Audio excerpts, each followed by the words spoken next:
Just go I to don't know. notification, brother I don't. Preston. Here we go. Let me. Excellent. Can I ask you a question?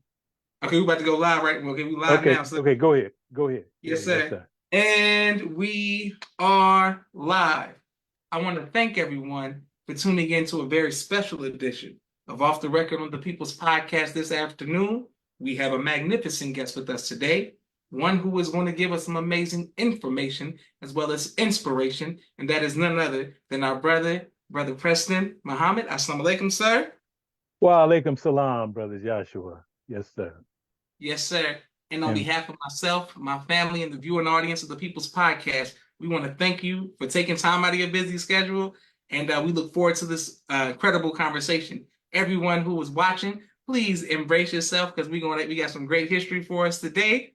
The first question that we have for you, sir, is when did you first hear the teachings of the Most Honorable Elijah Muhammad? brother Joshua, let me begin by giving the salutations in the name of Allah, the Beneficent, the Merciful. We give Him praise and thanks for His goodness and His coming in the person of Master Farad Muhammad. We thank Him for raising up our beloved messenger, Messiah, the Honorable Elijah Muhammad. And we thank them both for the Honorable Minister Louis Farrakhan, who I'd like to give birthday greetings to and well wishes to Mother Khadija Farrakhan on Happy Mother's Day and all of the wonderful mothers and mothers wherever they may be. But let me first begin by just thanking you, and I'd like to thank Brother Tony Muhammad in Houston, Yes, who sir. facilitated this broadcast or this show here for me being on it. And I'd like to uh, thank you for the great work that you're doing. And let me just say this: this is so important. It reminds me of something that the great minister Abdul Rahman, the Rock of the South, said. He said he was sitting with the Honorable Elijah Muhammad one day, and the messenger looked over and said, "Son, you should come back 40,000 years to see what they're going to be saying about us." And Mm, at that time, Brother Minister Rahman said that proved that the Honorable Elijah Muhammad can see way into the future. And so mm. what I'm saying is that what you're doing is formulating the history of the greatest nation in the history of the world, which is actually evolving into the kingdom of God. And so and this is where we're at the ground floor of this. We are blessed to live at a time where we're just uh, evolving into this kingdom of God. And so it's a real blessing that you are pulling the history together. And I would just encourage you to continue to do so and get as many of our people that are in this movement, because there's a lot of foot soldiers, there's a lot of lieutenants, there's a lot of captains and others that are out here doing this work that really have a story to tell. And so I'm encouraging you to open up and make that opportunity and make that happen as you have been doing. So thank you so much. Now, Thank you, to sir. answer your question is that I first heard the teachings of the Honorable Elijah Muhammad in approximately between 1966 1967. And it happened where my younger brother, Richard, and I were jazz enthusiasts.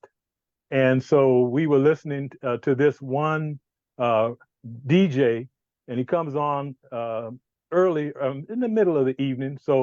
Um, so what he turned, my brother turned the radio station, and to get that station, and there was the Honorable Minister Louis Farrakhan on the national broadcast of Mr. Muhammad Mm. Speaks.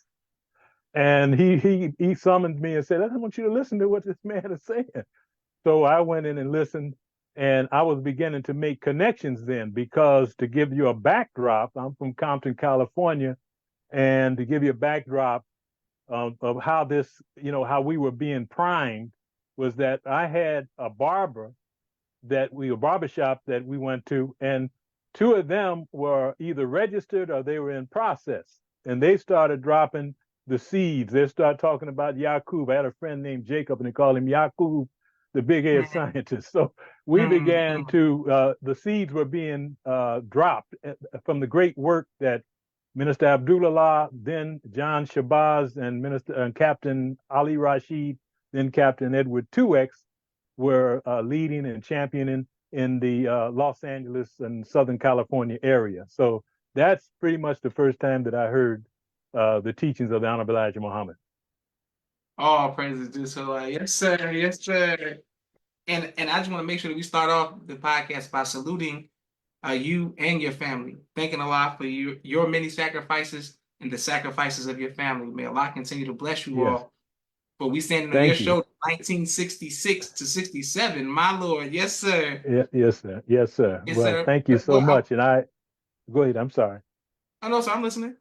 Okay. I just wanted to utilize this opportunity while we have this time to uh, give thanks and praise to Allah for blessing us to come into this light. Praise is due to Allah for my family, and we all came in between 1968 and 1969, and that is both of my parents and my brothers. And so I thank Allah for this opportunity, and I wanted to take this time to thank the many shoulders that I stood on, because I was fed royally this word and by many giants, and so I'm really grateful, and I wanted to have this opportunity to express that gratitude. Yes, sir. Thank you, sir. I wanted to speak. Could you let us know your parents' names and your siblings' names as well, sir?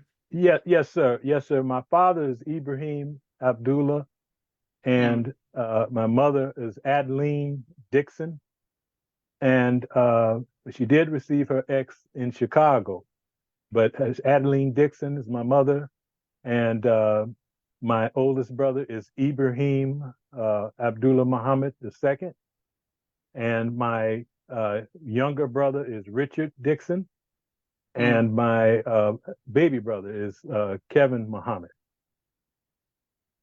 All praises to Allah. Beautiful. Mm-hmm. Yes, sir. Now Yes, let's sir. go back to 1966 to 67. Uh-huh. When you go into the mosque, who are the laborers there? Like, what's the climate like?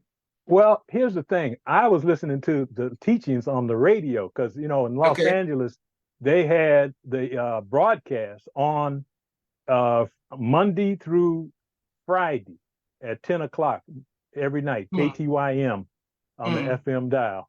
And then they had it Sunday morning at, I believe, 11 o'clock. And so I was in high school at the time. And then I was going to college in Cal State at San Luis Obispo, California. And that is when I accepted the teachings of the Honorable Elijah Muhammad. And, mm, and so to make a long story short, I was a student, and I was blessed to be one of the founding members of the Black Student Alliance. And we were on campus, and we were sort of doing what all the other student unions were doing throughout the state California university system. And they were organizing, and so what we did was began to do the same thing that most of the student unions were doing, which was demanding Black studies programs and whatnot. And then mm, what the turning point in my life was April the 4th, 1968, with the assassination of Dr. Martin Luther King Jr. Now, I mm, had already been taking the Muhammad Speak newspaper when I was still at home in Compton. The captain from Long Beach, number 42, her name is Captain Ralph. He would come through every Saturday and give me the Muhammad Speak. So I was already familiar by the time I got to college rather. And so when Dr. King was assassinated, this caused me to really reevaluate the Black movement as a whole. And so I had made a decision to uh, to really come away from the Black students and all of that and join the Nation of Islam.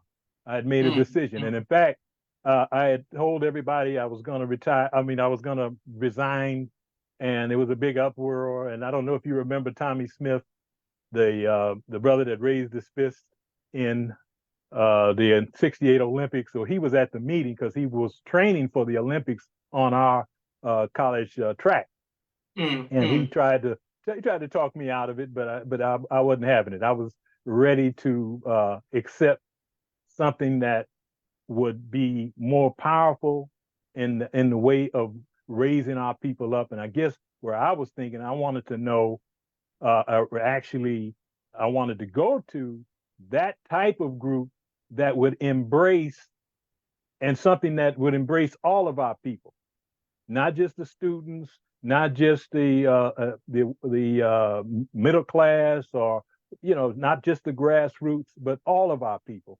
And through my study, I had decided that it was the Nation of Islam, and that was the way that I have to go. So I went to Los Angeles to Mosque number 27, and of course the minister at the time was, his name was Herman Rasul, Mm. and the captain was on leave from the mosque for a while, and John Shabazz or Abdullah was sent to Atlanta.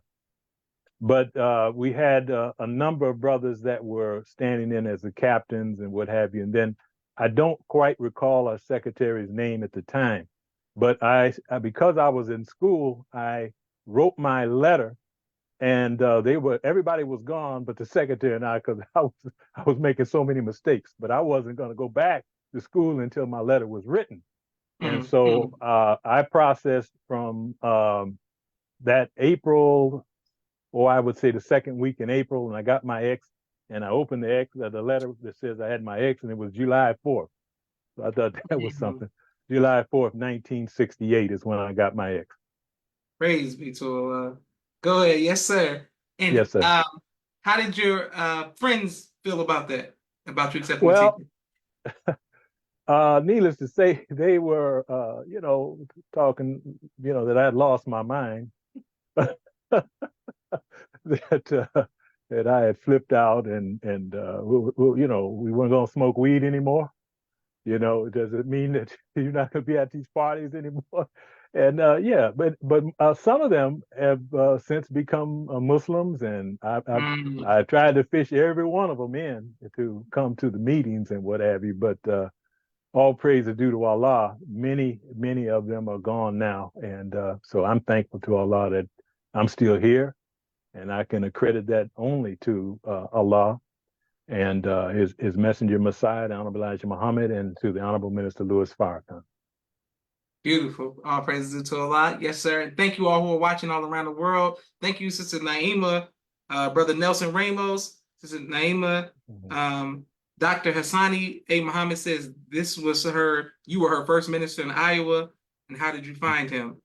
Um, thank you, thank you, Dr. Hassani, and thank you everyone who continues to show love all around the world to our brother. Mhm. I want to ask you, Yeah. Brother Preston, um, there was a police shooting that took place in Los Angeles. Is that Mhm. were you there during that time period? Well, no, the first shooting was October the 27th, 1962. Okay. And that was when the LAPD attacked the mosque. Now, Yes, sir. if you would go to there's a book by Taylor Branch called The Eyes on the Prize. And in the very first chapter, it has a eyewitness report on what happened, the whole thing, and it's a very interesting read. In fact, one of my mentors, Minister Wazir, uh, who was may Allah be pleased with him, he was the minister emeritus there in Mosque 27. And so we would talk, and then I said, "Have you ever read that story?" He said, "No, no." So I said, "Well, get that book." And he got the book, and I called him back, and he said every word was true. So if you want to Mm. know a true history of what happened, then that's the book, Taylor Branch, Eyes on the Prize, first chapter. That's the book to get. And that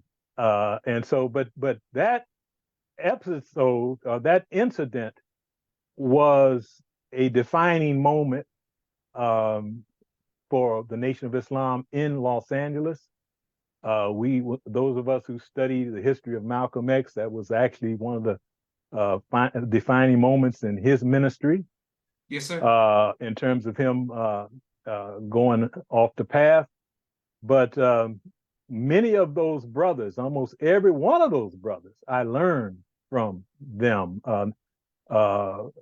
There was, oh boy, many of them were there. Brother Arthur, he was a lieutenant. He got shot 5 times, and he telling us that when they got him in the ambulance, they said, "Drive this nigga the long way so he can die." And Mm, so he became the first minister in my hometown of Compton, California, number 54. mm. There was Hameem Islam. His name was Clarence X. He was a lieutenant. He grew to be an assistant, one of the assistant ministers there in Mosque 27. Um, a very, very strong FOI. There was his brother Fred, and there were others that were there. Brother Troy, I think you've interviewed him. I think his name is Salim now. He was a cook at the Shabazz restaurant on 51st and Mm, Main. And, mm, mm. and there were others, Roosevelt 2X. His name is Nuri now. Yes, But sir. this is the history, and it was actually driven into us as young FOI, because we had to be on top of our general orders. We had to be security minded, um, and I'm just saying that it was the first time that, you know, joining the Nation of Islam was real.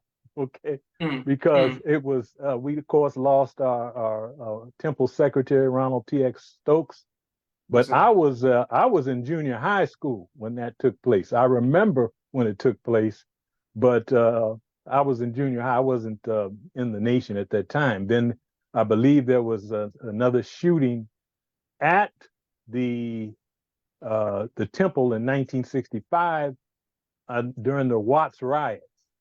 And that was, I believe, so the Watts riots started on my birthday, I believe it was my 17th or 18th birthday, August 11, 1965. And so we knew about that history as well.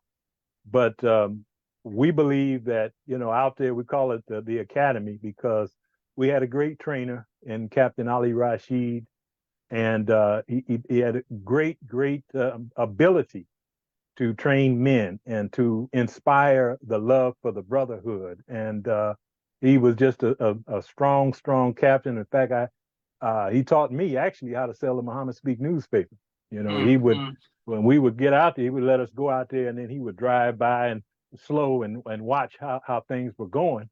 Then he would jump out the car and then come up and show us how it's done and correct us. And so, yes, he taught me how to sell the Muhammad Speak newspaper. So I'm thankful to Allah for that. All praises to Allah. Wonderful, sir. Yes, sir. Yes, And sir. how, once the Most Honorable Elijah Muhammad departed in 1975, how did that impact you personally, and how did it impact your family? Well, it was a very actually traumatic experience, because we were not ready, though we've been told. And as I think Minister Jabril, who I was blessed to have as a mentor, told me and another brother the exact date of the departure of the Honorable Elijah Muhammad. Mm, And 2 years and 10 days before, he told me in front of Caesar's Palace Hotel, we were waiting on Muhammad Ali to come out of a press conference. And he just told me. And so I looked at him, and, you know, but I tucked it away in my mind, and it became true. But he also told us that the Honorable Elijah Muhammad would not be dead. But mm, even when the Honorable Elijah Muhammad departed, they announced his death, it shook us all up, of course. Even though I believe that because of Minister Jabril, I and many of the believers were, I believe, in Las Vegas, Nevada, number 75, were more prepared. I believe we were more prepared because he spent a lot of time in Las Vegas, and he spent a lot of time teaching the believers. And so I believe we were a little more prepared. This is the reason why many of those who were there are still there in the mosque. Some of them have gone to the Orthodox side, but many of them are still, as I understand it, registered in Mosque 75 there in Las Vegas. But it was a very, very, very difficult time. I remember getting the phone call from the National Secretary's office asking all of the student ministers to report immediately to headquarters. And so I had to get a flight and get to Chicago immediately. And it didn't dawn on me what happened until I was at O'Hare coming through and I had this big the newspapers and it had the messenger's picture on the front page. And so it was a difficult. I almost had a wreck on on the coming into the mosque area in the Dan Ryan, because it hit me. It just all of a sudden it started hitting me now. But I just felt traumatic. It was a traumatic experience. My father was on the secretarial staff in headquarters, and he was telling me about. He was on the phone, and he was telling me that there were several calls from Caucasians, and they were celebrating and saying, "I'm glad this end is dead," and all this kind of thing. So it was a very, very, very difficult time. Yes, sir. And very, very difficult time, a turning point for me in my personal life, a turning point for me and my family, a turning point for my parents. It was just a hard time. And we would probably need another hour or two to go into that in a little more detail. Yes, sir. Well, I wanted to speak Mhm. about your first of all, I'm glad we are glad that Allah saw, kept you all in your right mind and that you're still here and your family made it through. I don't Thank you know for if I was in my right mind, but we made it through. yes, because, sir. because And there was a lot of people that lost their mind. Uh, and it was just a sad thing. And a lot of people some people that never recovered. And and it reminds me of a good brother, a picture I sent you from the Muhammad Speak newspaper that was dated May 1st, 1970, where our squad in Los Angeles was the strongest squad in the whole West Coast. And mm, you'll see the first officer was our lieutenant. And to make a long story short, he had a factory where he sold clothes, and he had a cleaners factories and what have you.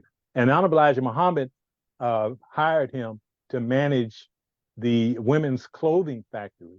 He and his wife, Sister Thelma. His name was Brother Samuel. And so he went back and he did a magnificent job. And toward the end, you remember, I don't know if you had heard the history, but Hon Elijah Muhammad had the sisters in a color scheme 7 days a week. They had black and gold, and they had brown, of course, and the mm. white for Sunday, but they had burgundy, and they were just beautiful, just beautiful. But he was the manager of that. And so what happened when the Hon Elijah Muhammad departed, he really, I think he was challenged mentally, and he ended up committing suicide because Mm. he had lost all hope. And speaking with his mother said, well, he was from the streets, and this is all that he ever had in his life was the Honorable Elijah Muhammad and his teaching. And with him gone, that was it for him. And so that was just one example. It was a very, very trying time, very, very trying time. Yes, sir. Yes, sir. Well, powerful. I wanted to ask you, sir, about your father's relationship with the Most Honorable Elijah Muhammad. Yes. My father was a manager of the market in Los Angeles for a number of years called Central Farms Market on the corner of Central and Manchester in Los Angeles. And he had a background in the market industry, grocery market industry.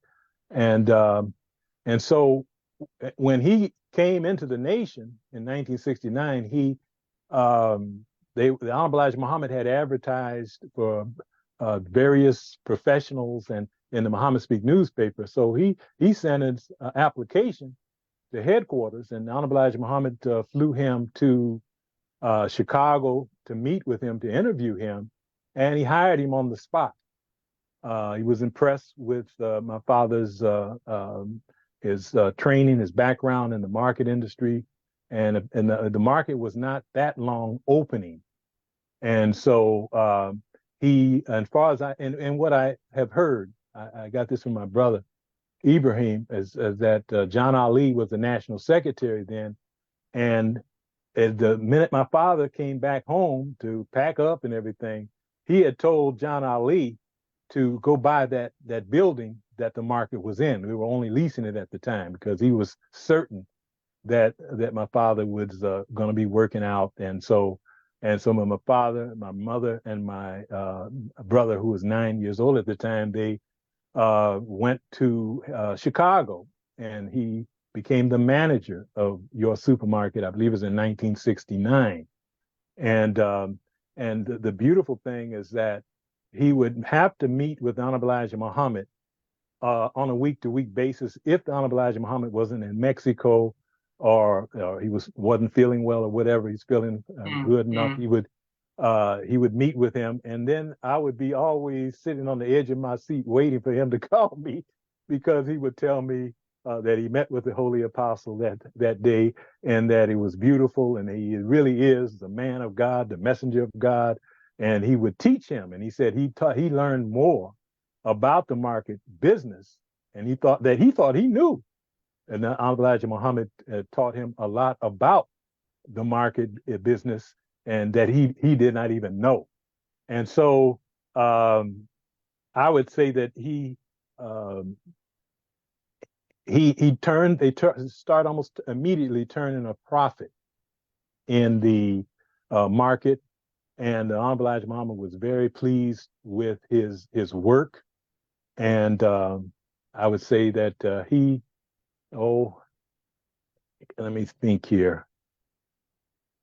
I would just say that he was very much inspired. That's what I'd say. He was very much inspired. And when you read in How to Eat to Live, book number 1, page 7, maybe the third paragraph down, Hon Elijah Muhammad says he's going to begin to set up health food centers in the markets. And he had given my father the instruction to do that. And one of the pictures I sent to you was that health food area in your supermarket, as well as a picture of my father standing behind the counter in the market. And but he did a great job. In fact, he was actually the point person when we had our parade there in 1969. There, where the Hon Elijah Muhammad fed over 10,000 people in our community, in the Southside Chicago community, from food that was in lamb and beef that was and chicken that was produced on our own farms. And so that was a wonderful, wonderful time, that parade in 1969. But I remember my father was really frazzled, because he had the nation came in, and so we had to feed the nation as well as our people, and from the south side of Chicago, and in that parade.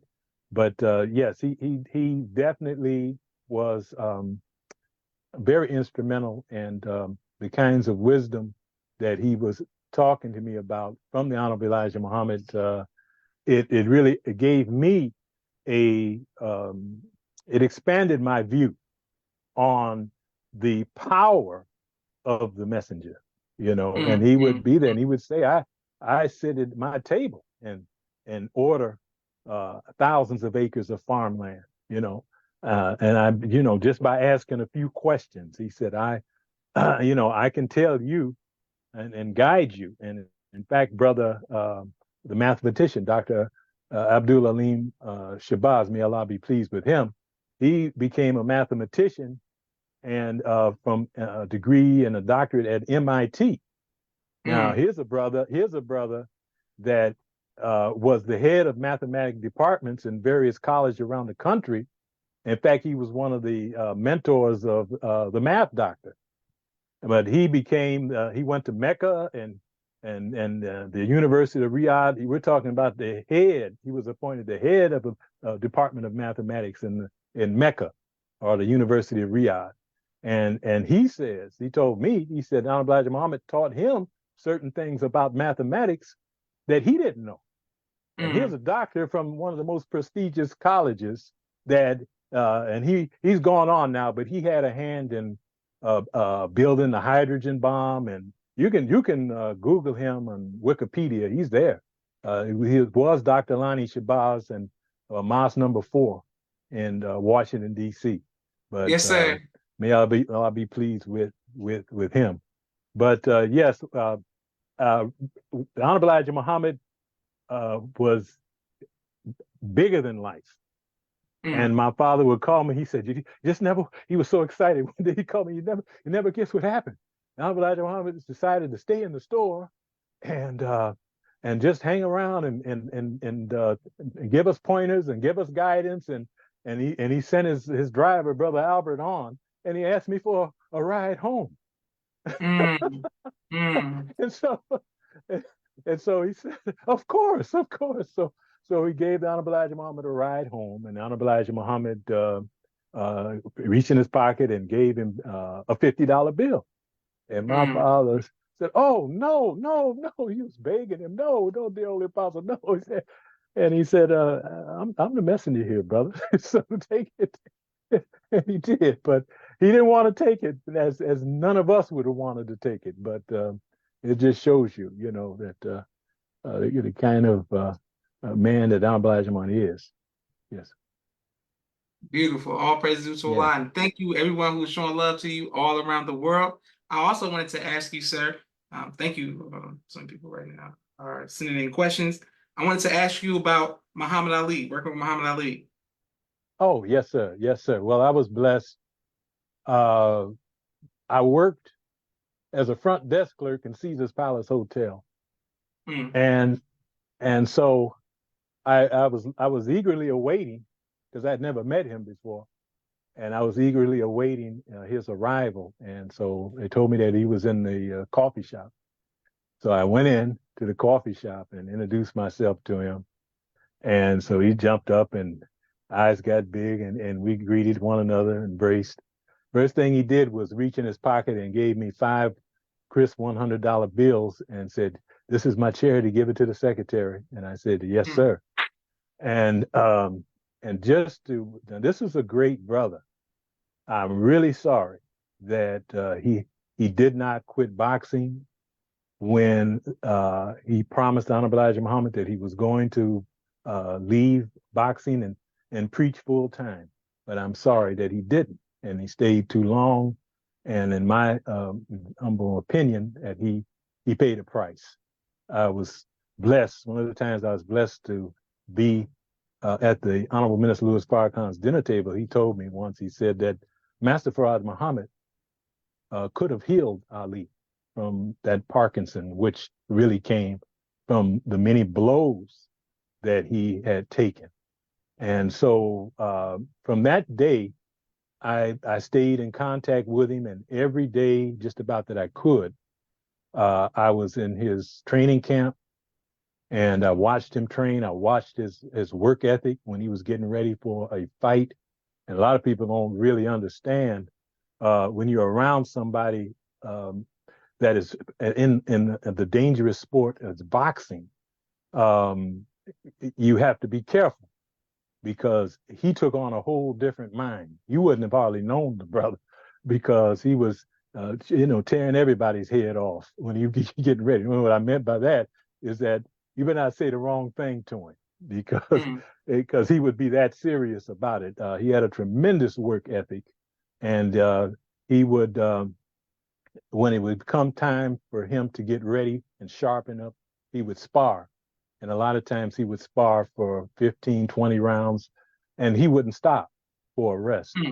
He would change sparring partners every 3 rounds, and he would work on, how he would dance and evading punches. Then he'd work on them, letting them hit him in the midsection. Then he'd work on him, and he'd be on the ropes, and then he would go to work on on his attack. And I remember one time he was wearing this one brother out. I forget who it, I knew some of his sparring partners, and the names escape me now. But he was hitting, he was wearing this brother out so much. He stopped and said, "Brother, uh, do you want to just go have a break or something?" Because he was just tearing. And the brother was mad, like he was in the street fighting. His nose was running, his tears was coming out of his eyes, and Ali went back to whooping him up. But the beautiful experiences that I had with him was he loved the black people in the black community, and he would call me and say, "Brother, I want you to come and pick me up, and I want you to take me to," he called it the ghetto. So Mm, he said, we call it the hood today. He said, "Take me to the ghetto."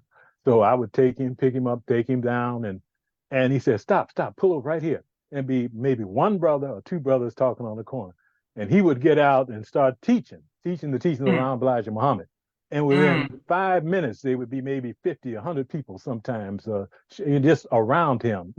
He was a hero to Black America, and a great, like we had heroes during the time of Jack Johnson and Joe Louis, but this was a hero that could, stand up to the white man and mm, believed in his heart of hearts that the white man was the devil. He believed that, well, I believe that he believed that until he expired. mm, But he was there teaching the people the teachings of the Honorable Elijah Muhammad.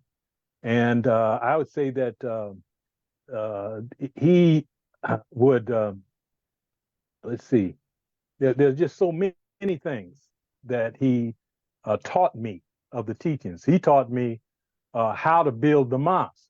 Because mm, when I came to Las Vegas, Nevada in April of 1970, um, there were three families. One, two of them were from Monroe, Louisiana, under Minister Bia, mm, and then another brother they were from somewhere else, I believe, Texas, I believe. And so when we came to Las Vegas, Nevada, I didn't even have a car. I didn't have a car. I rode the Greyhound bus. The captain told the brothers to take me to the Greyhound bus station downtown Los Angeles, and I had 800 Muhammad Speaks. Some of them were back issues.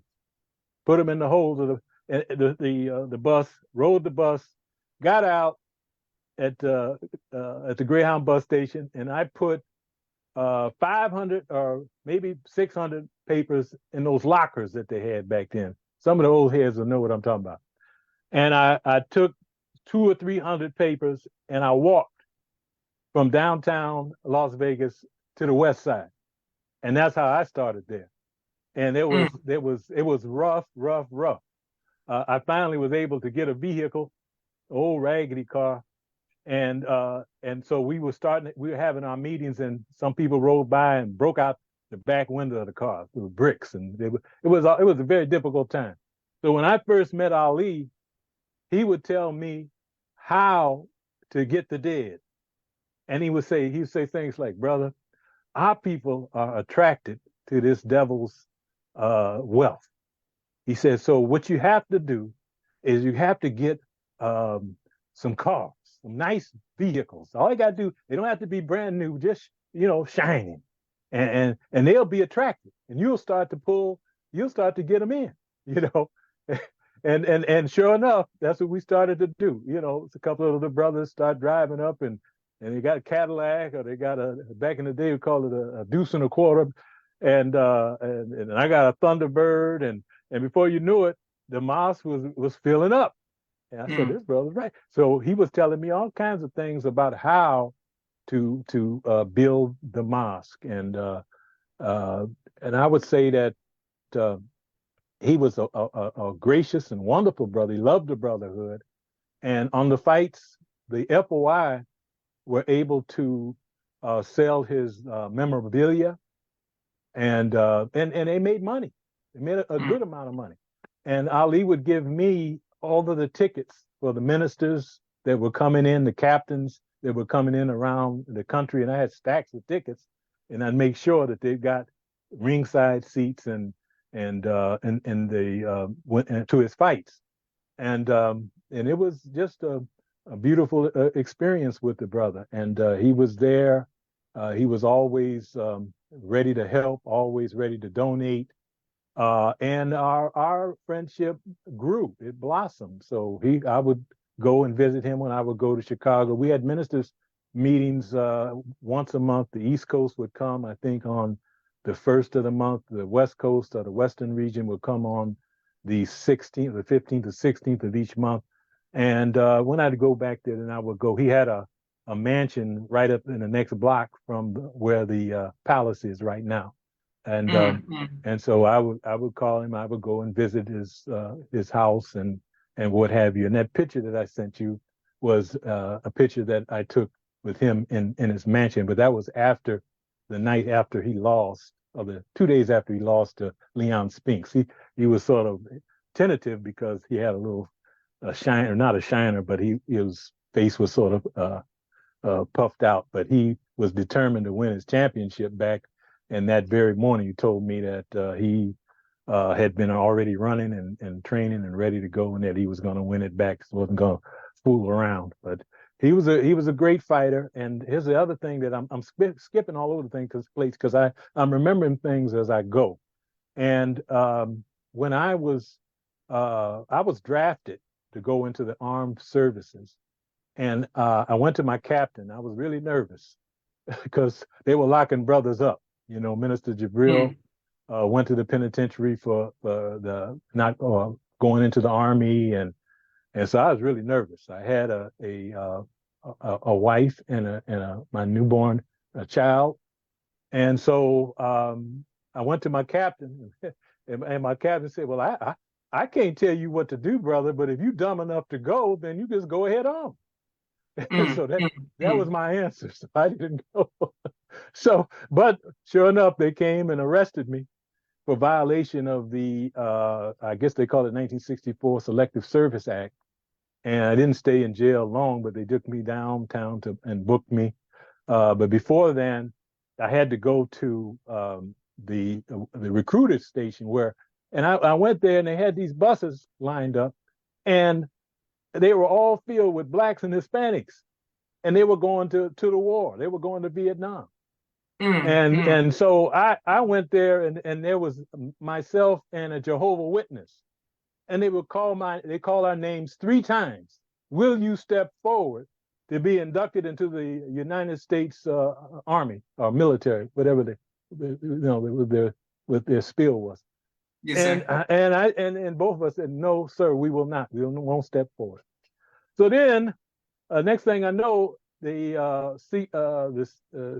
sheriffs from LA County had come and got me, and I had to go to court, and they found me guilty. And it was really weird because every one of those 12 was Caucasians, and none of them was from South Central or Compton or North Long Beach or any place where black people live. So I went before the judge. The judge said, well, listen, you got a family and you're in the ministry. And so he said, he essentially told me that he said it was left up to him. I would go to the penitentiary, but I'm going to turn this over to another judge. And so the next judge that I went to see, he said that he would give me 3 years probation. Okay. And, but I challenged my fear, as the Honorable Minister Louis Farrakhan has taught us. So I almost had a shaved bald head. I had a black suit with a black bow tie and a white shirt. And I stood up before the judge, and I had this Jewish public defender lady, and she was said, just don't say nothing. They're going to let you go. Don't say nothing. And I said, no, I'm going to say something. And I said, I believe that Allah came in the person of Master Fard Muhammad. And that I'm a follower of the Honorable Elijah Muhammad, and we are not permitted to participate in wars that take the lives of human beings. And they were, I mean, it shook everybody up, but I had to say it, and I felt so good after I said it. And he said, well, we really don't care what you believe in, but we're going to give you 3 years probation.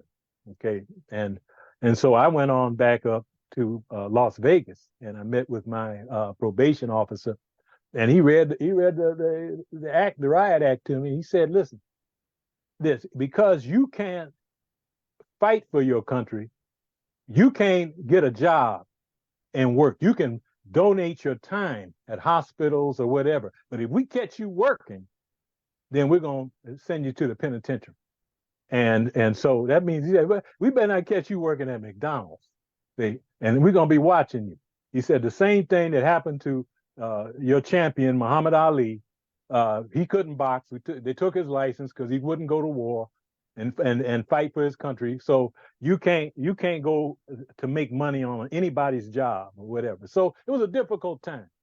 My family at the time, we lived in the projects, and I had to go door to door with a lawnmower, and I would cut grass, and then I started.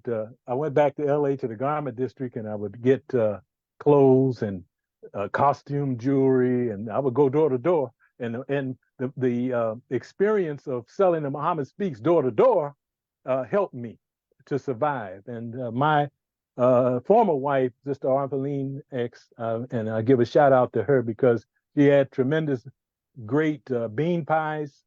And this is a whole nother story, but Muhammad Ali would ask me, "You got any bean pies?" And I would give him the bean pies, and Angelo Dundee would get upset with me because he was in training. But that's another story. But she would Yes, make sir. pies Yes, sir. Yes, sir. for Isaac Hayes and other people that were in Las Vegas at that time and that loved the bean pies. But at any rate, it was a very, very difficult time. But when Ali beat when his case went to the Supreme Court and he won. And what a lot of people don't understand, there's a great documentary that shows all of the justices except for Thurgood Marshall, because he had a problem with us, and he said he couldn't be just because he indicated that he would be prejudicial. So he had issues with the Nation of Islam and what we've done, what the Honorable Elijah Muhammad has done with brothers and sisters who are in the mud and the muck and the mire. But and you look at this picture in this documentary, all of them were sitting around a table and they all were reading Message to the Black Man. Mm. And so when they arrived at their decision, it was they established the fact that the Nation of Islam is a bona fide religion. And therefore we will overturn the case because Ali, his religious freedom would be violated if they send him to jail or behind not going into the army. So when that happened, I got a call from my probation officer, and he said, "I need you to come in right away." I said, "Well, what's going on?"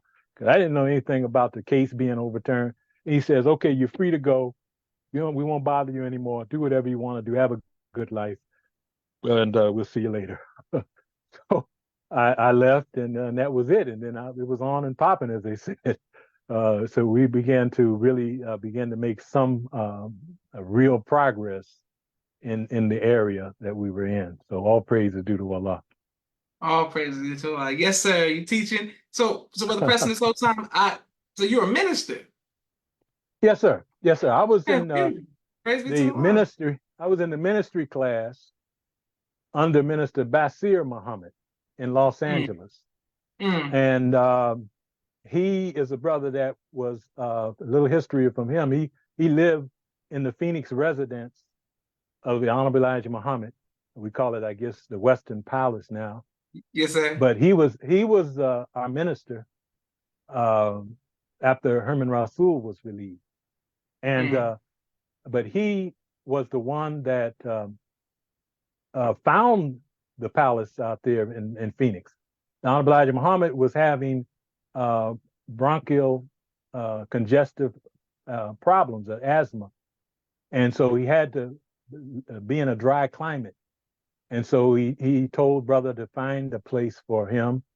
And so he found this house at Louis Jordan. I don't know.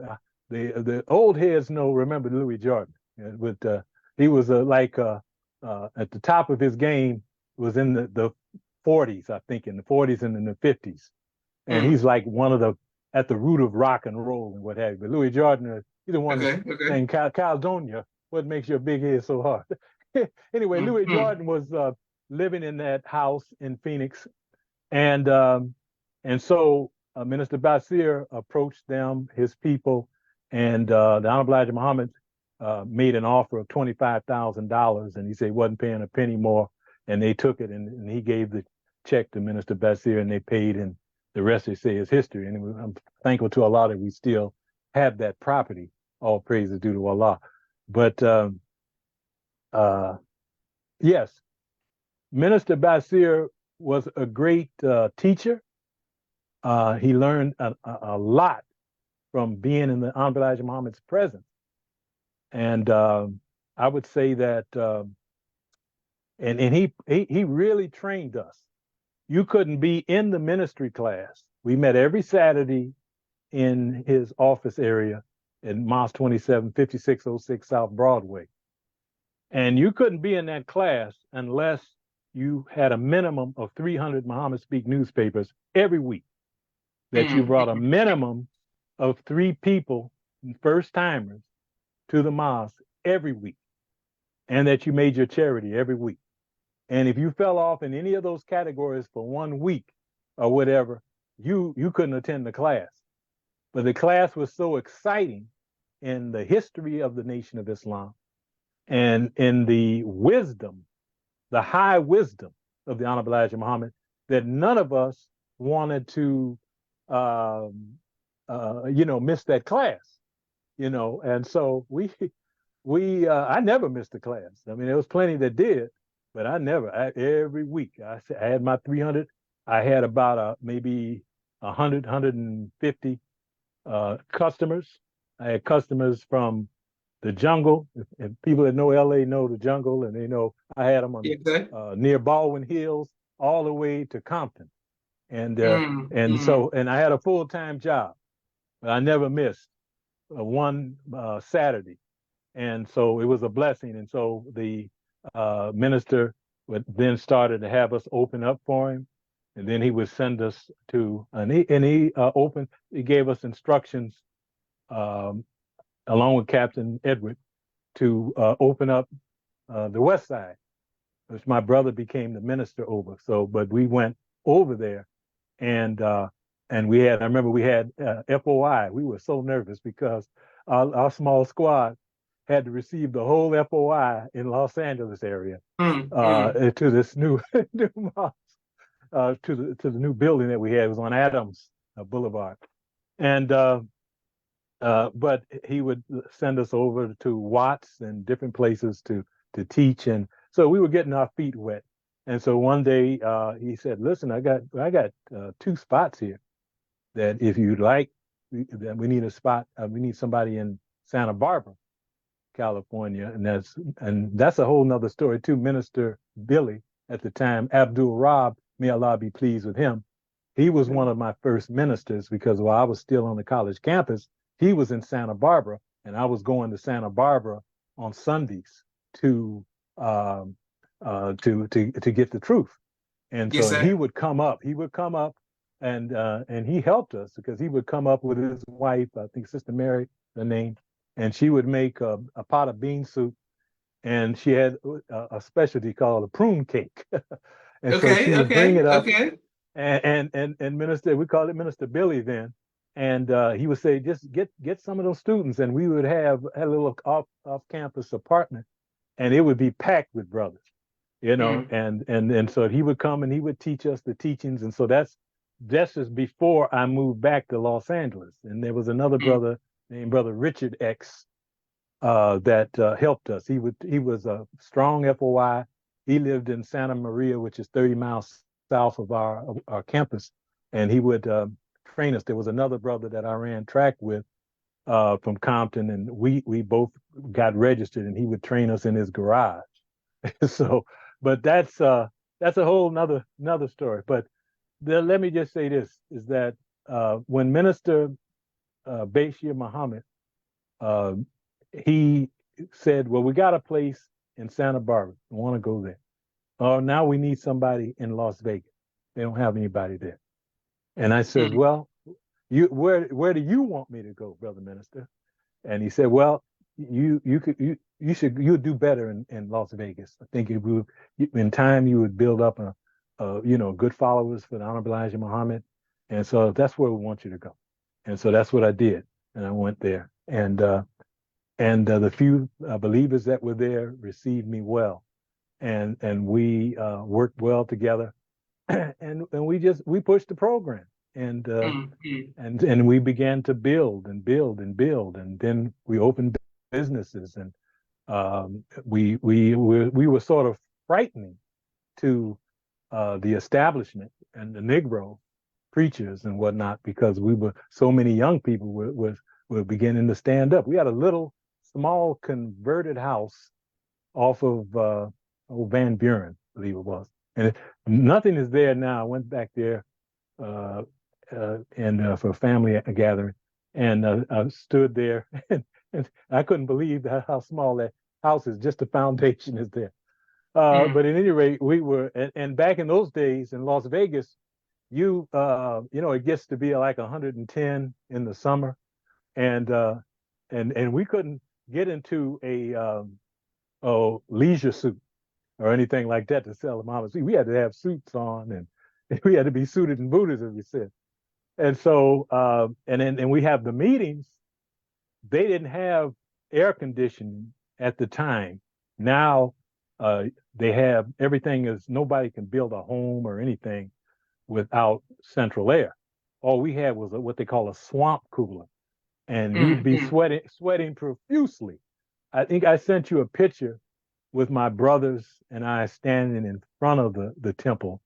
They came down to give support, and so we had a difficult time, but that's where we began to gain traction and grow the FOI. And in fact, I remember one night we were having FOI class, and all of a sudden the brother on post gave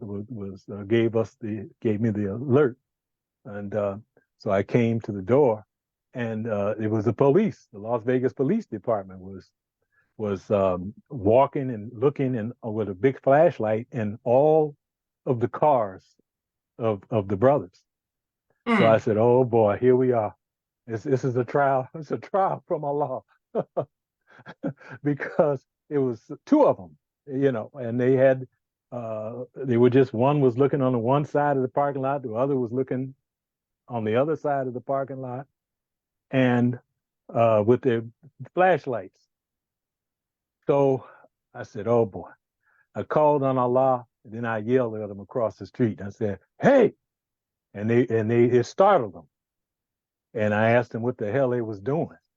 And so by this time, all of the brothers were standing in front of the mosque. And I noticed they were all there, and they watching. And I said, "Man, if I blow this, these brothers are gonna run for cover." So I went to up to the person in charge and whatever, and he said, "What does it look like we doing?" And I said, "Well, you're not at Third Baptist looking in their cars. Why are you looking in our car?" And by this time, all of the brothers were, at the edge of the parking lot. I said, "Why are you looking in our cars? What are you expecting to find, officer?" And he said, "Well, it's just none of your business. We just doing our job." I said, No, this is harassment, So then it came over me. This is what came over. This is God's honest truth. I said, "Brothers, this is a proof that what the Honorable Elijah Muhammad taught us, that the white man is the devil. This is proof of what he's been teaching us all this time." And he said, "Yes, sir. Yes, sir." And I said, and then I got up into the officer's face. I said, "Now, what I want you to do, officer, is to tell these men that you're the devil. Tell them that admit that you're the devil." Because back in those days, all white people were devils.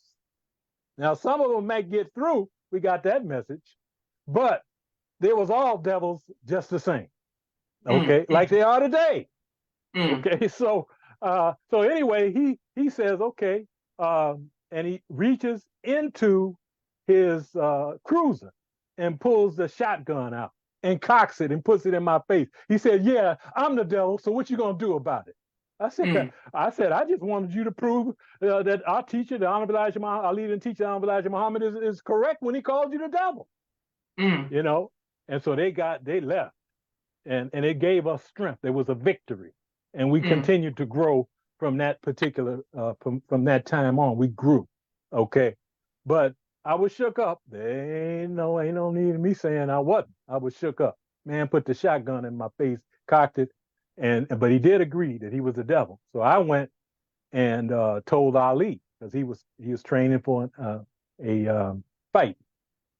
So I went and told Ali. I said, "Man, these people ran down on us like." And so he said, "Well, go tell Herbert." That was his manager, the Hon Elijah Muhammad's son, Brother Jabber. So I went to Brother Jabber, Brother Herbert, and I told Herbert. He said, "Oh, don't worry about it, brother. I'm gonna call my father and let him know." Okay. So he called Hon Elijah Muhammad, and we never had any trouble again from the Las Vegas Police Department. We had one problem before that problem, but we got that squashed. But we never had another problem, which shows the power of the Honorable Elijah Muhammad. Because those devils, they left angry. They were very angry. They were angry, but we never had not one problem. In fact, they were very cordial to us from that point on. So, but we grew, and to the point where we couldn't get everybody up in that little house, and everybody sweating, and don't mess around with us. Have a hot day to follow on a Sunday where we were, doing our the summer, because we did the national fast like we do now. And I remember almost passed out one day from the rostrum. I mean, I pretty much was blacking out. And it's because of, it was so hot up in there. So I asked the believers, aren't you tired of this small place? Yes, sir. Yes, sir. So there was a building across the street, a market and storefronts across the street from where we live. It was 615 Van Buren. There's a big church there now. But we raised, I forget how many thousands of dollars, but maybe 10 or 15,000. And we made an offer to them, and they accepted the offer. It had to be rewired and air conditioned. Everything had to be fixed. But we raised the money, and the FOI did the work. We did the work ourselves, and we had, and that put us on Front Street, so to speak, because we had a market, a fish market. We had a bakery, a coffee shop. We had a University of Islam, and in the auditorium that we had would seat about maybe 200 to 300 people in it. So we were rolling then, but Allah blessed us to receive our number in November of 1974, where we were blessed. I was blessed to go and represent the believers and receive the number from the Honorable Elijah Muhammad. He wasn't saying too much. He was not feeling that well, but all of several of the big ministers were there from all over the country. The minister wasn't there at that meeting, but everybody had to stand up and give a report, and I gave a report. And so then, but it was a blessing to hold the messenger's hand and express love to him and receive that number, and because it was a lot of hard work, it was a lot of sacrifice, but all praise is due to Allah. Now I'll say this in gratitude, because that mosque number 75, it wasn't me, it certainly was Allah and His messenger, because that was that which underpinned our belief system. Okay, but I want to say to you, to your audience, that Minister Biya, who was attacked by the police in Monroe, Louisiana, he was the first teacher of a couple of the families that were there when I got there. and they were strong because of the teachings of Minister Biat. And also I would like to give a shout out to brother brother Akbar, who was Larry Forex in Yes, New sir. York under the minister. And brother Akbar was sending me tapes of the minister's class that Minister Farrakhan was holding with the New York. They had 18 mosques and temples in New York City, and he would hold regularly the minister's class, and brother Akbar would be sometimes standing in for him. But he also was sending me the message. The Honorable Minister Louis Farrakhan was teaching over WLIB radio station in New York City every Sunday live from Mosque number 7, 116th and Lenox, and he would send me those tapes. So Yes, sir. I was feeding off of that, and then we had the national broadcast KVOV on the I think it's FM or AM. KVOV was R&B formatted station, but we had the minister on Mr. Muhammad Speaks radio every I think it was every Sunday. But it was Brother Akbar. I always be grateful to Brother Akbar for sending me those tapes. I struggled. There's no need of me lying about it. It was a hard job. There's probably not much more of a wicked place in America than Las Vegas, Nevada, outside of Des Moines, Iowa. And I'm only telling you that Des Moines, Iowa is more wicked than Las Vegas, Nevada, because the minister told me that out of his mouth when he came the first time in 1993. He said, "Brother, this is the most wicked place I ever been in my life." Now here's a man he's number 3 in the universe, and he's been all over the world. See, but he said, "This is the most wicked place," and I was getting shook up because he was saying, "Brother, please be careful. Please be You're the man in my mind. You're the man of God, man." you know, and I didn't shoot. I wanted to go with him when he left. He didn't even stay the night. See, so here's 2 places that I've been blessed to work in that were wicked.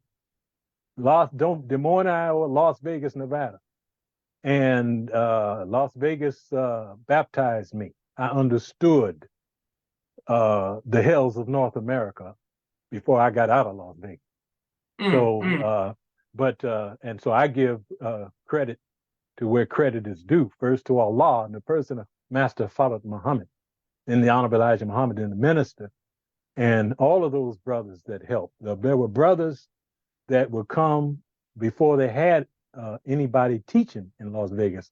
They would come from Mosque 27, and they would push the program there in Las Vegas. When I got there were 25,000 black people on the west side. So now there's over 100,000 black people. And then I fly in occasionally to Vegas, and it occurred to me when I flew in the last time, it was like flying into LAX, one of these big cities, because there's so much population to grow. It's grown so much, and so I thank Allah for Minister Jibril, who came by my side and taught me so much of the teachings of the Honorable Elijah Muhammad and his experiences with the Honorable Elijah Muhammad. And there was several instances where he stayed in my home with me, and he did a lot of writing in my home. And so he was just a wonderful brother. And he taught me how to study. And that's what and he said from the Honorable Elijah Muhammad, he said, Honorable Elijah Muhammad said that if we don't study, we become hypocrites. See? And so this helps to fortify and gives you an immunity against hypocrisy if you're studying the word. But he said you have to study it. You have to study it with great intensity, and you have to study it with tools. See? He said the Honorable Elijah Muhammad never went past a word that he didn't fully understand without going to a dictionary. It was Minister Jibril that taught me how to use a thesaurus, how to go to root words, etymology, which is my thing, man. I go to etymology all the time because it tells you the intent of the word, what they had in mind. They got different shades of every word, but I want to know what was the intent of the word. See, and so it was Minister Jabril that taught me that, and he was a taskmaster, but he taught me how to set up speaking engagements. I went out to UNLV and told me what to tell them. And I got a speaking engagement from Minister Jabril to go on that campus. And he did a fantastic job. And from that point, then I was getting engagements to going out there and speaking on that campus and in the classes and whatnot. And so yes, he was very, very, very strong in his faith, learning the history. And a lot of people don't realize that most of the whole West Coast was really stabilized by Minister Jabril. Now, this is history. This is history. When Malcolm came out to Los Angeles in the 50s to open up the temple there, he had with him a brother, brother Henry. Brother Henry is Brother Najee's, Brother James's brother. He's now deceased. May Allah be pleased with him. Brother James was the first minister that the minister heard after he accepted. He was Malcolm X's assistant. Yes, and sir. So, but Brother Malcolm went out to Los Angeles with Brother Henry and a brother named Brother Adam and Minister Jabril. And he made Brother Henry the minister, and Brother Jabril was the secretary. So you'd have to listen to some of the brothers. Most of them are gone now, but they will tell you. And I think that there is a writing on it. I'll be glad to send it to you. It's the Minister Wazir has written the history, and he was giving the history that Minister Jabril knew more than everybody that was out there, and because he was so close to the teaching, so close to Hon Elijah Muhammad, and so he stabilized the mosque there. Though he was the secretary, the staff would be listening to him. Then he went down to San Diego to help San Diego number 8 get right, or to get up.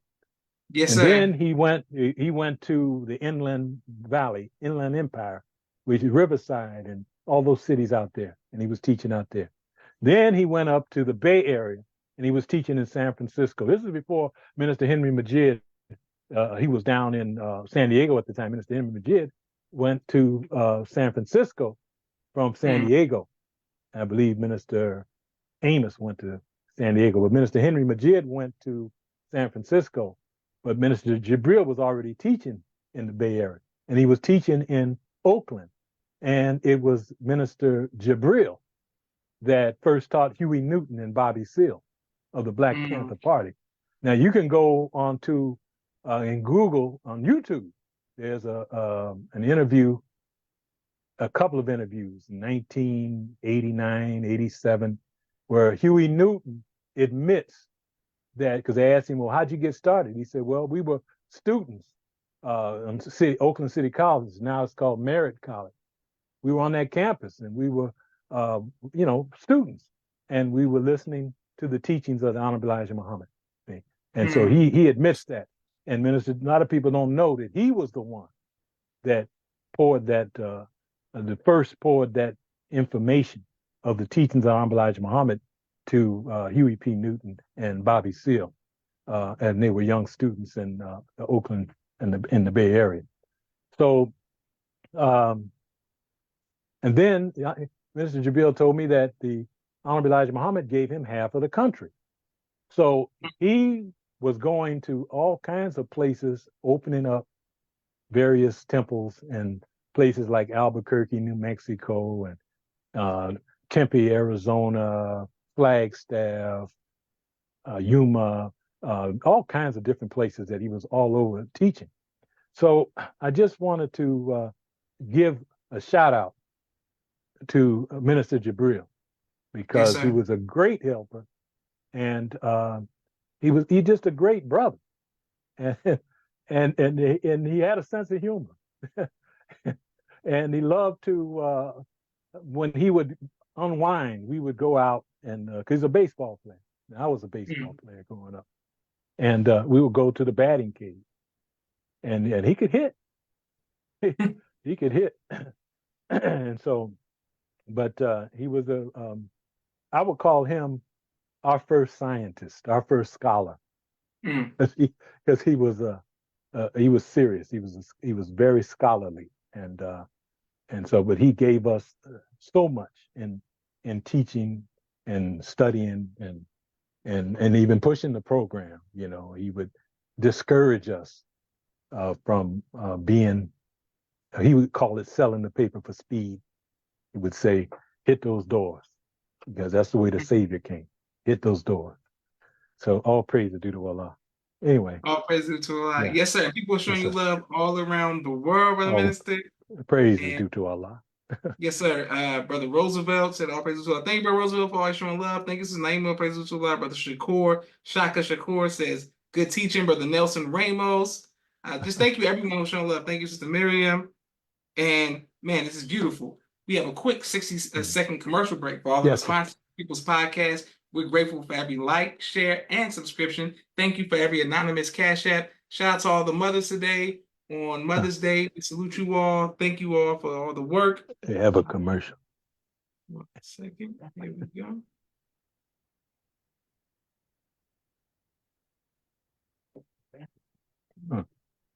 And we are with the People's Podcast, Street Premier Media Production. He has a 4K camera and a drone. He does television and film editing. Please reach out if you need any of that. Sister Naima, Stay On Point Dance Academy. She teaches ballet virtually to young girls all across the country. Sister Miriam, ABC I Love Me children's book and coloring book. My father's book, A Soldier in the Movement of Christ. My two books, Cleopatra, which is a children's book, and No Father, No Excuse, both of which are available on Amazon. But you can go ahead. I can't speak on it. Okay. Thank you very much. Yes, sir. Thank you very much. I want to thank everybody for watching. And we have a few more questions for our brother. But Minister Preston has done a great job today. If can please let us know what city you all are watching. And if you have any guest suggestions, please put those in the comments. I wanted to ask you, sir, hold on 1 second, Brother Minister, some more of the questions that we have for you. Could you speak about Dr. Khalid and who trained him? Oh, yes, sir. Well, we were there in Los Angeles when he would come to the mosque. He at the time he had a full head of hairs, and he would wear a dashiki with a black fist. And I remember that he had questions that he would be asking our minister and what have you. But you know, I love my brother because when he came in, he became fearless. And I would say, when you see him, I just want to let everybody know what you were looking at when you were looking at Brother Khalid. And that was that you were looking at a brother that was brilliant, and he had great mental skill. Yes, sir. He patterned his ministerial skill after the Honorable Minister Louis Farrakhan, which is the greatest individual and the models. Is the minister the model for us all in every righteous respect. But he patterned that after the minister. But what made him so militant was he patterned his militancy after our captain, Ali Rashid. And because Ali Rashid was the type of brother that if a new man came into the ranks and he didn't have a suit, and he would ask the brothers, this size you wear, and he'd ask brother, do you have a brother in here that can get this brother a suit? You know, and brothers would raise their hand because we love the brotherhood. If you saw a man that would be sitting on the curb with the lost found, or in the mud with the lost found. That was Captain Ali Rashid. Yes, See, sir. Yes, Captain sir. Ali Rashid. When you hear his story, it's so intriguing that he loved the teachings of Hon Elijah Muhammad so much that before we had Muhammad Speaks, we had the messenger's articles in the L.A. Herald Dispatch. Well, the Mm. captain would drive all the way up into San Joaquin Valley, go through the Grapevine, go all the way up to San Joaquin Valley, and he said he would sleep in his car overnight, and then he'd go to a gas station and wash up, and then he'd be by himself, and he would be then just selling papers until he Mm. sold out. And this is where Los Angeles got the idea of going everywhere. They had what they call, when you hear the history, the brothers, they had what they call a light mobile. It was a station wagon.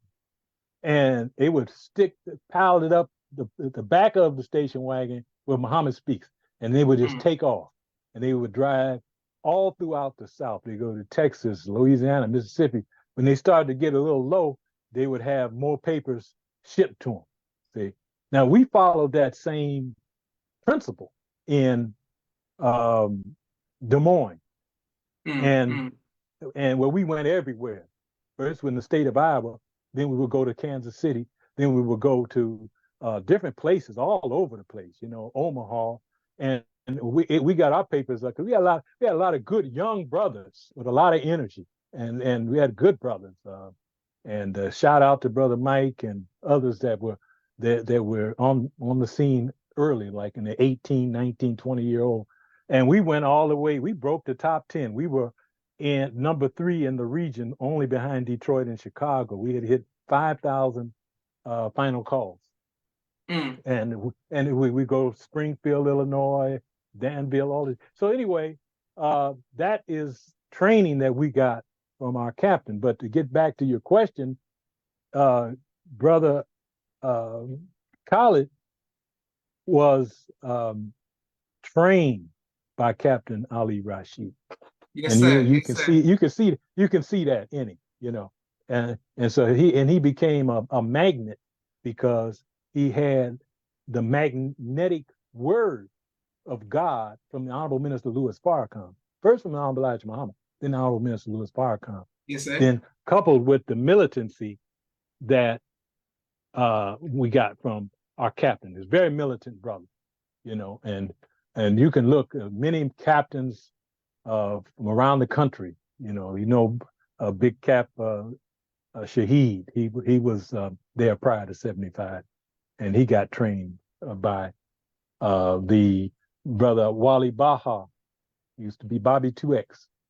He became the personal captain of the Honorable Elijah Muhammad. He was trained by Captain Edward. And he told me there wasn't a greater training of men than Captain Ali Rashid. So we have a great captain and taught us how not to fear the devil, how to stand up.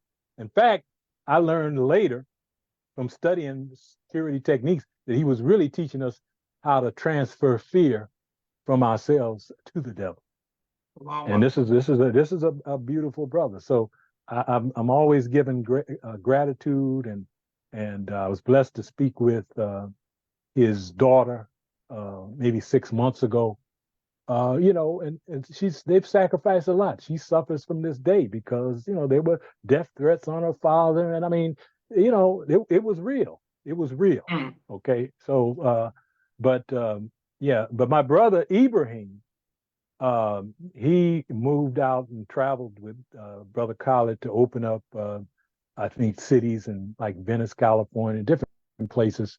And I'm hoping that you'll be able to get him and his wonderful wife Yes, on because they have, I guess, one of the oldest independent Black educational systems in St. Louis called Muhammad Islamic Academy. Shout out to Muhammad Islamic Academy. Yes, And and I think I sent you their picture as well, and it's them and as well as the school. And they've been in operation over 20 years, and they're a Muhammad University of Islam affiliate. So when you see them with the graduations or whatever, that is a part they're a part of the MUI educational system in this country. And so it was just a beautiful, beautiful school. And so, but if you talk with him about it, he'll give you much more. But Dr. Khalid, he did help me when I came back in. I went to a meeting in Chicago and to hear the minister speak, and then he was on post, and then we exchanged numbers, and he would call me and give me some good advice because I do believe that he meant well. Okay? But these are all signs. Everything that you see, everybody. I want to just say this. This is very, very important because all of the brothers that defect, okay, I don't care how they slice it, it's a defection. Okay, we have to be careful to make sure that we remain in a posture of humility. That it's not about us, though we've never had any power before we got this teaching. And so when we get this teaching, we have a tendency to become vain. We have a tendency to become arrogant. We have a tendency to think that we are it. And that's not the case. Only Allah is it, and his messenger and his Messiah. See? And we have an opportunity to serve in this wonderful, most noble cause. So I'm saying from a brother that saw the first fall and pray that Allah will give me life to see that we don't fall again, but the departure of the Honorable Minister Louis Farrakhan, it will be a trial regardless. Why do I say that? Because our lives are filled with trials. And we can't get around that. That is how we grow. That's how we evolve to the level of the status of men and women. Because you got to be a man before you can be a God. And this is so we're going to be tried. And so if we stay prayed up, if we stay studied up, we're doing our duty. We're doing righteous deeds. We are learning how to be Muslims. I just want to make this clear because a lot of us don't understand this. And I think this is where Brother Khalid went off the rails on that. This is where Malcolm went off the rails. And, they say that they are with their teacher, they give credit or whatever, but what's really in their heart comes out at a certain time. We all have to be made manifest. Whatever's in us is going to come out of us. Why? Hon Elijah Muhammad taught us that that's the sign of the hour of judgment. He said that that's a time when everything will be telling on itself. That's a time when the devil is going to tell you the truth about what's going on. So we want everybody to really understand that we have to study our lessons. We have to study our Bibles and our Quran, our study guides, everything that we've been given from the Honorable Minister Louis Farrakhan. And I'm going to tell you what I operate. I'm going to hold this up. This is the Teachings 2.0. Got them all. The Teachings 2.0. And if you stay into this, I look upon this as because I've studied Orthodoxy Islam. This is the Hadith of the Prophet. What we can't even call him. That's a small name for the Honorable Minister Louis Farrakhan. This is the Hadith for the Messiah. This is the saying of the Messiah. You will find great guidance in these books. You should carry them with you every day. Nurse from them. This is what you teach because they're small answers. They're cryptic answers. And if we get this in our memory, then we're going to remember we can teach people on the spot. That's right. What the minister said. Now, and once, I was taken aback. I started reading this. I said, whoa. Sister or brother asked, what is a friend? What's the definition of a true friend? He said, well, you can't be a true friend unless you're a friend of Allah. I said, oh, man. And he said, you can't be a friend of Allah unless you love him with all of your mind, heart, soul, and strength. See, now, this busts us all, don't it? because we are in process. That's So I right. say, That's don't right. worry about you on your way to get that. All of us in the Nation of Islam remain in process. That's where we are. See, and so he told us what a human being is. He told us, that there's not very many human beings, that have overcome the flesh, so to speak. And because I don't want to misquote, but I'm saying that if you keep these books and stay in them, it's going to give you strength. We're going to have encouragement. We're going to be standing up stronger because we have to be able to remember the teachings while we're under trial. See? Because it's not when you're at your best. You're going to get tried by Allah when you are at your so-called worst. That's right. And That's what are you right. going to do? You're going to punk out or what? You see? No. And we can't take ourselves so serious. You're God. There's no question about that. You got the same DNA that the original originator has. There's no question about that. Okay. But we're, as the minister said in his book, we're God's potential. He said, but the potential is not the real. So we're still in a state of potentiality. And I want to say this: the Hon Elijah Muhammad told us years ago. He said that what I have given you is a wake-up message. Do you get that? What I've Yes, given sir. you is just a wake-up message. And what I have given you, he said, is oh boy, I'm trying to remember. It's sort of escaping me now. But he said that this is an approach. What I've given you is an approach to Islam. Okay? So if he's telling us that we've got a wake up message, what do you do after you wake up? Huh?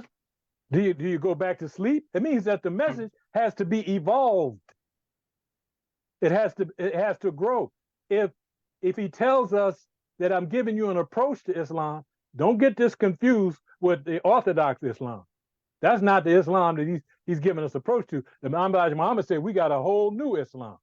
That's right. Nothing's going to remain but the principles. See? And this is why the Savior came. See? To give us that. To turn us into himself. What does that mean? He comes to make us gods. See? There's not going to be any prophets or messengers. No, there's only going to be gods. So when we understand this particular principle, then we understand why the devil will go into overdrive trying to kill us and trying to destroy us. He knows he can't. He That's knows right. about the mother plane. He knows more than we know. See, but he's there as a trial. So I would say that we have to be very, very careful because we can fake ourselves out, so to speak, of our salvation by thinking more of ourselves than we really are. Yeah, you got the light because you with the man who is the light. Yes, the sir. Honorable Minister Louis Farrakhan. See, but we have to prove our own righteousness, and we have to cultivate our own faith. Many of us have riding on the coattails of faith of the minister. See, but we have to stand on our own square and have our own faith expression because we gods. And that's the only way we're going to get through because this is a changing of the gods, man. This is a changing of Yaqub's people, Yaqub and Jacob. And all you got to do is go back and you study from the 25th chapter of Genesis, and you will see the history. This ain't no myth. These Negroes are talking about, this is some kind of a myth or whatever. No, it might be some allegory, but there's no myth. This is That's the right. truth. See? And so when you really get into it, you will see that Yaqub's world introduced material wealth as the God. As opposed, he moved us from a spiritually based world to a materially based world. See, and so what we have to understand now, brother Josh, is that, and I wanted to just say this to our the audience, that we have to recognize who we are, but we have to struggle for to remain in a state of humility. See, and in order to do that, we have to be grateful. We have to practice gratitude. You see, and be thankful, because here's the thing: these are names of God, and if the God, the 34th attribute of the 99th attribute of Allah is shakur. Shakur means grateful. Yes, Now, yes, now you got the Orthodox that don't like to have pin gratitude to the Lord of the worlds because that make him more human. You see how sneaky that is? yes, See? So they say, well, he appreciates your service. Yeah, he appreciates it, but he's grateful. Now, if that is a attribute of God, then and he's grateful, then what about us? We can't be grateful? No, we have to. We're demanded. It's demanded that we be grateful because it says in the Quran, Allah hates ingratitude. See, he loves himself, but he hates ingratitude. So if we find that, and you know what happens to us is that we think that we all that. Okay, we think that we got more knowledge than the next person, and what have you. See, and then so the minute that you get tried in the mosque, you want to run away. The minute you get tried, once you and it could be a legitimate trial. A lieutenant spoke to you the wrong way. A captain mishandled you, or whatever the case is. I heard the Honorable Minister Louis Farrakhan teach us that, and it was a tape, and I wish this was way back when he first started. This was before Brother Van got there, and he said that there's really no reason why that you can justify you leaving the mosque. See, now you run out there and you try to leave. Look, people have tried that, and nobody was successful. I'm telling you, you had a national secretary named Ernest X. McGee. Okay, he left, and he became Abdul Hamas of the Hanafi sect. He the one that gave Kareem Abdul-Jabbar his name. He was a national secretary. He wasn't moving fast enough in the orthodoxy for him. He left. He was national secretary, I think, in 1956. Okay, but he failed miserably. You had the failure of Yahweh ben Yahweh. Okay, his name was Minister Hewlin Shaw. He was down there in Miami, I believe it was. He fell out, became Yahweh ben Yahweh. Now he's dead. Okay, you have all of these different people that tried something else because they thought that what the messenger had was not appropriate for all of us as a people. See, to get us to the freedom, justice, and equality. You know, you have Hebrew Israelites that were in the nation. You got all kinds of people that started their own thing, but they all failed. No one was successful. See? And why is that? Because Allah, Master Prophet Muhammad, is the best knower. He's the best knower. He crafted and designed a message for us to get us jump started and to get us on the path to God.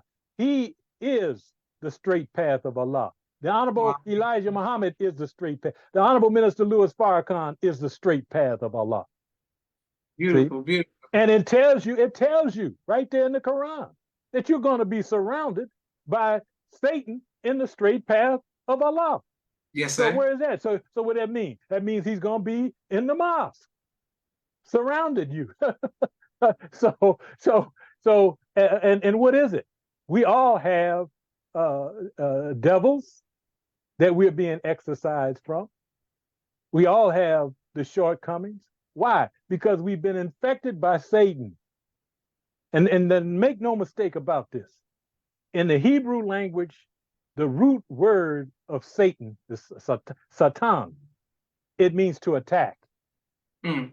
That we have been, this is the one thing that we know we've been under since we've been over here in the last 500 years, that there's never been a day where we have not been attacked. Not one day.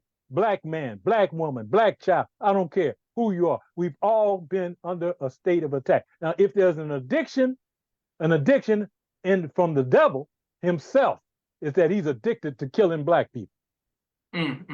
He's addicted to destroying black families. He's addicted to spreading mayhem, sending us to our early graves, sending us to the penitentiary. See, he's addicted.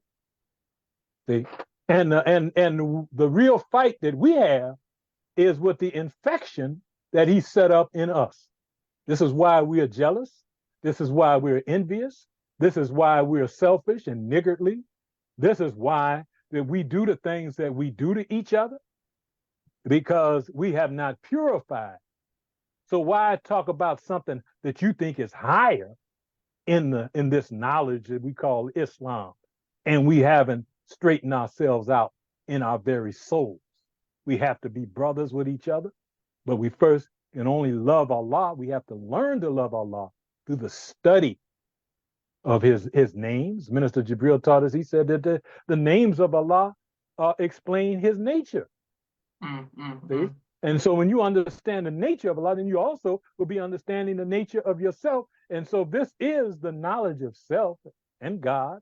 And when you understand that, then you can clearly see the difference between Satan and yourself.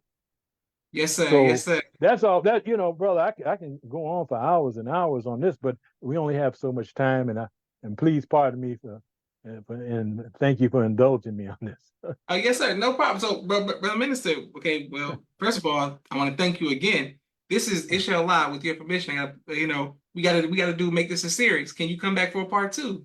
I'll come back for part 2, 3, 4, however often, because I hadn't even got into the prison programs and yes, sir, all yes, the sir. other things that we've been. So anytime you want me back, just let me know. And my wife, she really needs to be on this too, because believe me, she's been there every step of the way.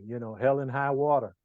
Yes, sir. So, we're gonna make that happen. Any laborer knows what it's like to go through this battlefield. You see, that's right. And that's we right. have a lot of what we call casualties of war. That's right. When you got a good help meet, this helps you to make it from day to day, because we don't know nothing, man.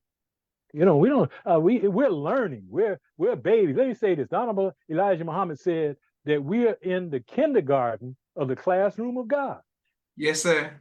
He said so, and I love this. A couple of years ago, we were in Milwaukee at the national training, and the minister spoke, and it resonated. It sounds simple, but it resonated. It hit me like a ton of bricks. He was talking about the young people. He said, they are our replacements. I said, whoa. See, so we have a long way to go. We're going to get there because it's the will of God. It's the will, whether we make it ourselves or not. I got to tell you about Hon Elijah Muhammad and how he loved the believers, and I never told you about what I learned. I also was helped by Minister, I call him Emmanuel Ayman, the Honorable Elijah Muhammad's oldest son. We were good friends, good brothers, and he taught me a lot as well, because he was there. He was 13 when the Savior came, and that's a whole nother story. Absolutely. So, Brother Minister, what we're going to do is we're going to bring you back for part 2, and I just want to thank you again. Yes, sir. I'm ready. Yes, sir. I pray Allah bless me to be ready. Thank you so much, Brother Josh. Thank you, and thank you all for watching. This is Joshua Leonard Muhammad signing off with the People's Podcast. Assalamu alaikum, sir. Wa alaikum salam. You and the family. Thank you, sir.